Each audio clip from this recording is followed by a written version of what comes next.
Who actually enforces the rules in college football? Everybody wants more rules. Salary caps, tampering rules, roster limits, NIL enforcement. But ESPN's Pete Thamel said something at SEC Media Days this week that made me stop and think. He argued the biggest problem isn't writing the rules, it's deciding who actually enforces them. And that may be the biggest governance problem facing college football today, because every proposal eventually runs into one uncomfortable reality: who investigates the investigators? Pete Thamel was discussing Commissioner Greg Sankey's comments about the SEC potentially taking on more responsibility for governing itself. On the surface, that sounds reasonable. The SEC is the most powerful conference. It has experienced leadership. It has resources. So why not let the conference enforce its own rules? Then Thamel asked everyone to think one step further. What happens if Alabama is accused of tampering? Or Texas? Or Georgia? Or Ole Miss? Does the SEC really want to investigate one of the brands that helped drive its television ratings and national profile?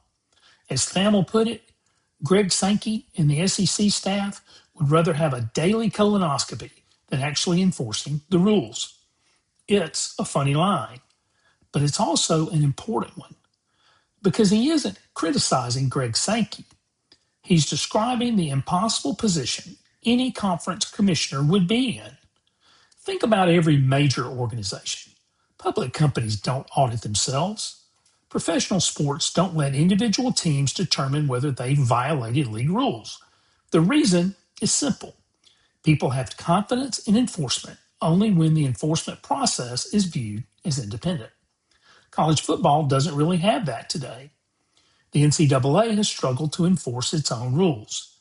Now some people want conferences to take on more of that responsibility. Thamel's point is that this creates a different problem. If the SEC investigates one of its own members, every decision immediately becomes political. Fans of one school will think another school got preferential treatment. Every punishment, or lack of it, will be questioned. Thamel even pointed to the current Pete Golding tampering discussion.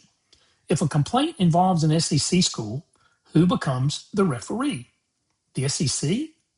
And if it's between conferences, should the SEC be deciding disputes involving another league? Those are not easy questions. They're governance questions. Then Thamel said something else that struck with me. He said rules in college sports were made to be evaded. That's obviously an exaggeration, but the larger point is real. Every time college athletics creates a new rule, someone immediately starts looking for a way around it. Salary caps, NIL collectives, roster limits, revenue sharing. The rules evolve, and so do the workarounds. One thing became very clear to me during SEC Media Days. The biggest challenges facing college football aren't about schedules or rosters anymore. They're about governance. They're about incentives. And they're about building a system that fans, schools, conferences, and athletes all believe is fair. That's much harder than writing another rule, because in every successful organization, people have to trust the referee as much as they trust the rules.